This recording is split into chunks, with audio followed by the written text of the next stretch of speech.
Hello guys, நமக்கு இன்றைக்கி இந்த வீடியோவில் பார்த்தீங்கன்னா IFB 6.5 kg top load washing machine பற்றி தான் பார்க்க போகிறோம்.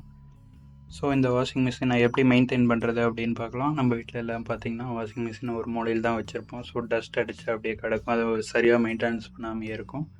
ஸோ அதை எப்படி மெயின்டைன் பண்ணலாங்கிறத இந்த வீடியோவில் பார்க்கலாம். ஸோ நீங்கள் வாஷிங் மிஷின் இன்சைடு எப்படி இருக்குது, அதை எப்படி மெயின்டைன் பண்ணுறதுங்கிற ஃபஸ்ட்டு பார்த்துருவோம்.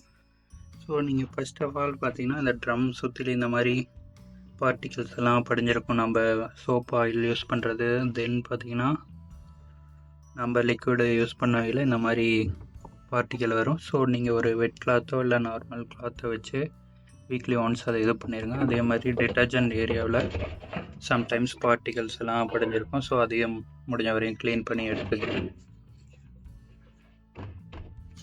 தென் அதுக்கடுத்து பார்த்தீங்கன்னா உள்ளே பார்த்தீங்கன்னா ஃபில்டர் இருக்கும். ஸோ தெரியுதுங்களா? ஸோ இந்த ஃபில்டர் அப்படி புல் பண்ணி எடுத்திங்கன்னா வெளியில் வந்துடும். வெளியில் வந்து எடுத்த பிறகு பாருங்கள். ஸோ நான் இந்த ஏரியாவில் கட்டுறேன், எவ்வளோ ஒரு ரெஸ்ட் அங்கே படிஞ்சிருக்குன்னு பாருங்கள். ஸோ இதெல்லாம் பார்த்தீங்கன்னா இதுதான். ஸோ இதெல்லாம் என்ன பண்ணணும், நம்ம ட்ரம்மை வந்து பாதிக்கும். நம்மளுடைய ட்ரம் வந்து நாளடைவில் வீணாக போகிறதுக்கு நிறையா சான்ஸ் இருக்குது. ஸோ இதை நீங்கள் க்ளீன் பண்ணோம் அப்படின்னா ட்ரம் க்ளீனர்னு இருக்கும் ஆன்லைனில். ஸோ நீங்கள் அதை பர்ச்சேஸ் பண்ணி நீங்கள் இதை போட்டு க்ளீன் பண்ணிக்கலாம். அடுத்து இந்த ஃபில்டரை ஓப்பன் பண்ணிக்கலாம். ஓகே, அடுத்து இந்த ஃபில்டரில் நீங்கள் பார்த்தீங்கன்னா இந்த இடத்துல பார்த்தீங்கன்னா நம்மளுடைய கிளாத்தோட வேஸ்ட்டெல்லாம் இங்கே வந்து அப்படியே டெபாசிட் ஆகிரும். ஸோ நீங்கள் இதையும் வாஷ் பண்ணி போட்டுக்கிறது நல்லது. ஸோ இப்போ பார்த்தீங்கன்னா இந்த வாஷிங் மிஷின் பார்த்திங்கன்னா ஒரு குட் கண்டிஷனில் இருக்குதுன்னு நம்ம சொல்ல முடியாது, பிகாஸ் இது மெயின்டெனன்ஸ் இல்லாமல் தான் இருக்குது. ஸோ நீங்கள் ஃபஸ்ட் ஆஃப் ஆல் இதெல்லாமே க்ளீன் பண்ண பிறகு ஸோ இந்த ஃபில்டரில் இருக்க ரஸ்ட்டையும் நீங்கள் க்ளீன் பண்ணிடணும். செப்பரேட்டாக இந்த ஃபில்டரையும் நீங்கள் க்ளீன் பண்ணி எடுத்துக்கணும். ஸோ இது க்ளீன் பண்ணி போட்டு க்ளோஸ் பண்ணிடுங்க இது மாதிரி. அடுத்து பார்த்திங்கன்னா இந்த புஷ், இதை நீங்கள் ட்ரம் அழுத்தி பார்த்திங்கனாவே தெரியும் எதாவது ஷேக்கிங் இருக்கா, இல்லை வந்து எதாவது கரெக்டாக இல்லாமல் இருக்கா அப்படிங்கிறது இது உங்களுக்கு தெரிஞ்சிடும். ஸோ இதுதான், ஏன்னா இது ஸ்ப்ரிங் மூலிமா கனெக்ட் ஆகிருக்கும் மோட்டர் கீழே. ஸோ இந்த இதில் தான் உங்களுக்கு வாட்டர் வந்து ப்ரெஷர் ஆகி வரும். அதே மாதிரி பேக் சைடில் நம்ம என்ன பார்க்கணும் அப்படின்னு பார்த்தீங்கன்னா ஸோ வாட்டர் இன்லெட். ஸோ இங்கே டேப் மூலிமா நம்ம கனெக்ட் பண்ணியிருக்கோம் வாட்டர் இன்லெட். ஸோ இதை பார்த்திங்கன்னா கோல்டு வாட்டர், இது ஹாட் வாட்டர். பட் இப்போ நம்ம கோல்டு வாட்டர் மட்டும்தான் யூஸ் பண்ணுறதுனால இந்த கனெக்ட் மட்டும் நம்ம பண்ணியிருக்கோம். ஸோ இதை கனெக்ட் பண்ணுறதுக்குள்ளே இது மாதிரி ஒரு ஃபில்டர் இருக்கும். ஸோ இந்த மாதிரி ஒரு ஃபில்டர் இருக்கும். இது நீங்கள் இதை டேபை க்ளோஸ் பண்ணிட்டு இதை ஓப்பன் பண்ணிங்க, இப்படி திருவினிங்கன்னா இது ஓப்பன் ஆகிக்கும். ஓப்பன் ஆன பிறகு உள்ளே இது மாதிரி ஒரு ஃபில்டர் இருக்கும். ஸோ இந்த ஃபில்டரில் இருக்க வேஸ்ட்டு இந்த மாதிரி இதெல்லாம் அதில் ஃபில்டர் டெபாசிட் ஆகிருக்கும். அதெல்லாம் க்ளீன் பண்ண பிறகு அகெயின் இது மாதிரி போட்டு இந்த இதை க்ளோஸ் பண்ணிட்டிங்கன்னா இதாயிரும். ஸோ அதே மாதிரி பார்த்திங்கன்னா வாட்டர்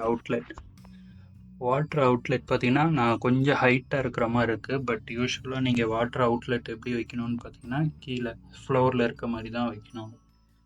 ஃப்ளோரில் இருக்க மாதிரி வச்சிங்கன்னா தான் உங்களுக்கு வாட்டர் ஃப்ளோ வந்து குயிக்காக இருக்கும். அப்படி இல்லாட்டி கொஞ்சம் வேஸ்ட் வாட்டர் பார்த்திங்கன்னா உள்ளுக்குள்ளாரியே டெபாசிட் ஆயிரும். ஸோ இப்போ நம்ம மிஷின் ஆன் பண்ணிட்டோம். ஆன் பண்ண பிறகு பவர் ஆன் கொடுத்துங்க. பவர் ஆன் கொடுத்த பிறகு ஸோ நம்ம பவர் ஆன் பண்ண பிறகு நீங்கள் வாட்டர் வந்து இதில் பார்த்தீங்கன்னா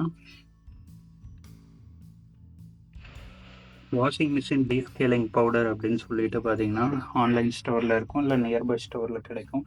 ஸோ அதை நீங்கள் வாங்கிட்டு வந்து எவ்வளோ தேவைப்படுது உங்கள் மிஷினுக்கு, நிறைய பேர் கேட்குறாங்க எவ்வளோ போடணும். மேக்ஸிமம் பார்த்தீங்கன்னா 1 month ஒன்ஸ் நீங்கள் க்ளீன் பண்ணால் போதும். ஒரு 3 packets நீங்கள் போட்டிங்கன்னா பெட்டராக இருக்கும். 4 packet அப்படின்னா நல்ல ஒரு ரிசல்ட் கிடைக்கும். ஸோ உங்களுக்கு பார்த்தீங்கன்னா மிஷின்லேயே அதுக்கு செப்பரேட்டாக ஒரு ஆப்ஷன் கொடுத்துருப்பாங்க, டப் கிளீனிங் அப்படின்னு சொல்லிட்டு. ஸோ நீங்கள் அதில் செட் பண்ணிட்டு ஸ்டார்ட் அப்படின்னு கொடுத்தீங்கன்னா டைமர் ஆட்டோமேட்டிக்காக செட் ஆகிடுச்சு. 2 hours 5 minutes. இன்னும் சில பேர் எங்கிட்ட கேட்குறது என்னன்னு பார்த்தீங்கன்னா டப் கிளீனிங்கிற ஆப்ஷன் இல்லை, இப்போ நான் என்ன பண்ணுறது, அப்படின்னு சொல்லிட்டு அவங்க கேட்குறாங்க. ஸோ அது இப்போ பார்த்தீங்கன்னா இப்போ நார்மலான ஒரு மோடில் இருக்குதுன்னு வச்சுக்கலாம். பேர் பார்த்தீங்கன்னா டப் கிளீனிங் அப்படிங்கிற ஆப்ஷன் இல்லை அப்படின்னு சொல்லி கேட்குறாங்க. அவங்கெல்லாம் என்ன பண்ணலாம் அப்படின்னு பார்த்தீங்கன்னா ஸ்பின் அப்படிங்கிற ஏரியாவில் போயிட்டு நீங்கள் இப்போ பண்ணிங்கன்னா இப்போ பார்த்தீங்கன்னா உங்களோட டைம் இன்க்ரீஸ் ஆகும். எது லாங் டைமில் உங்களால் செட் பண்ண முடியுமோ அதில் செட் பண்ணிக்கோங்க. பண்ணிவிட்டு நீங்கள் ஸ்டார்ட் கொடுத்தீங்க அப்படின்னா ப்ரோக்ராம் ஸ்டார்ட் ஆயிரும். ஸோ எவ்ரி மந்த் ஒன்ஸ் இந்த மாதிரி நீங்கள் உங்களுடைய வாஷிங் மிஷினை மெயின்டைன் பண்ணுறதுனால என்ன யூஸ்னால் உங்களுடைய கிளாத் நல்லா வாஷ் ஆகும், உங்களுடைய மெஷினோட லைஃப்பும் நல்லாயிருக்கும். ஸோ இந்த வீடியோ பிடிச்சிருந்தா மறக்காமல் லைக். தேங்க்ஸ் ஃபார் வாட்சிங்.